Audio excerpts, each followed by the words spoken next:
children, welcome to Mouni international school.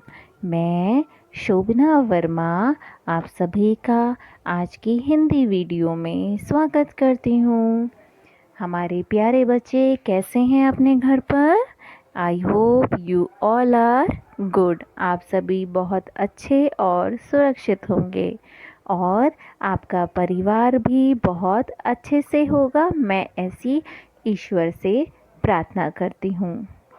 आज हम हिंदी में एक नया चैप्टर शुरू करने जा रहे हैं जो कि है हमारा पाठ 6, शरीर की सफाई, है ना।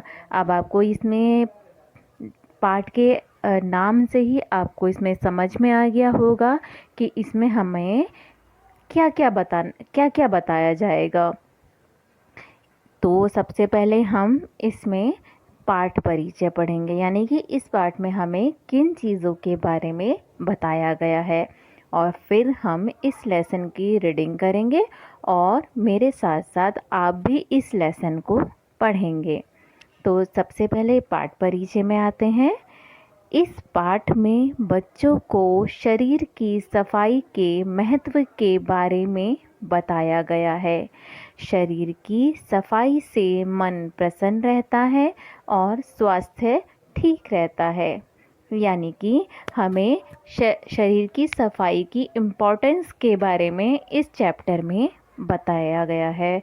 और शरीर की सफाई करने से हमारा जो मन है वो हैप्पी रहता है और हमारी हेल्थ भी बहुत अच्छी रहती है ना। तो चलिए हम देखते हैं क्या हम भी ऐसे ही अपने शरीर की सफाई करते हैं।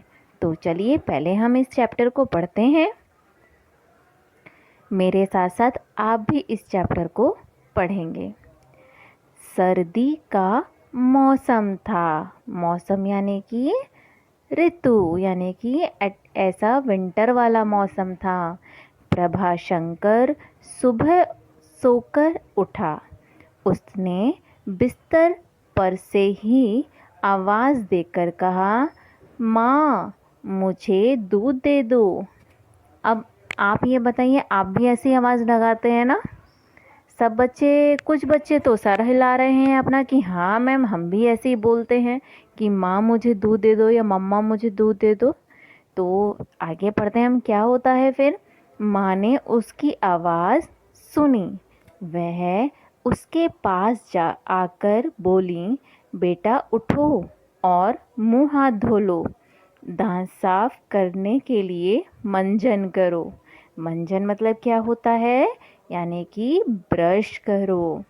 इससे दांतों की गंदगी दूर होती है।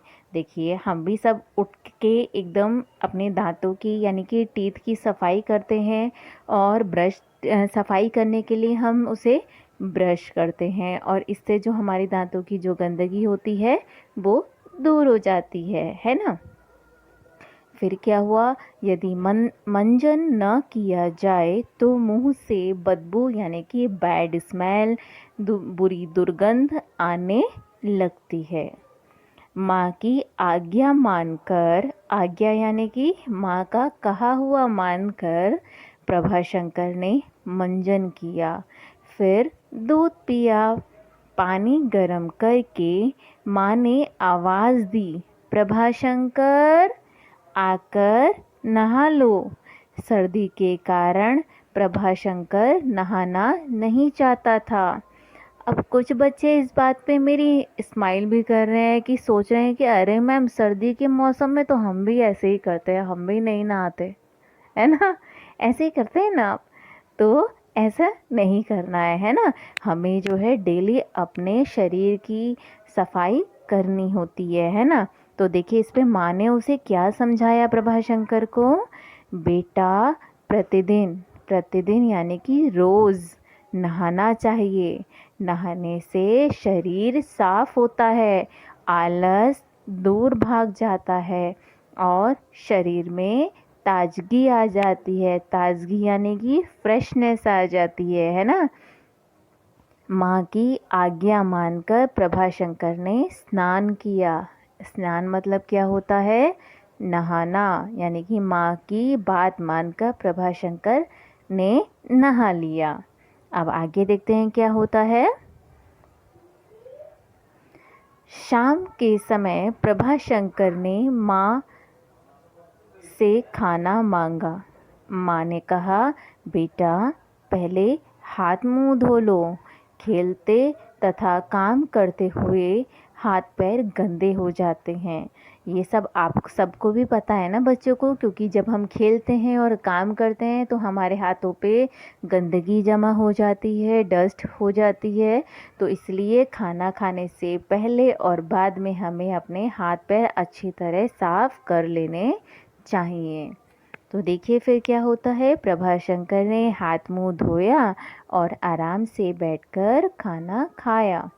खाना खाने के बाद माँ ने प्रभाशंकर के हाथ धुलवाए।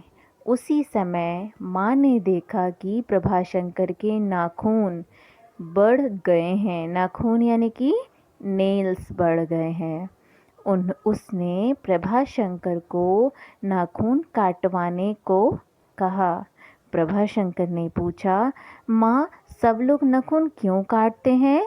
तो माँ ने कहा, बेटा जब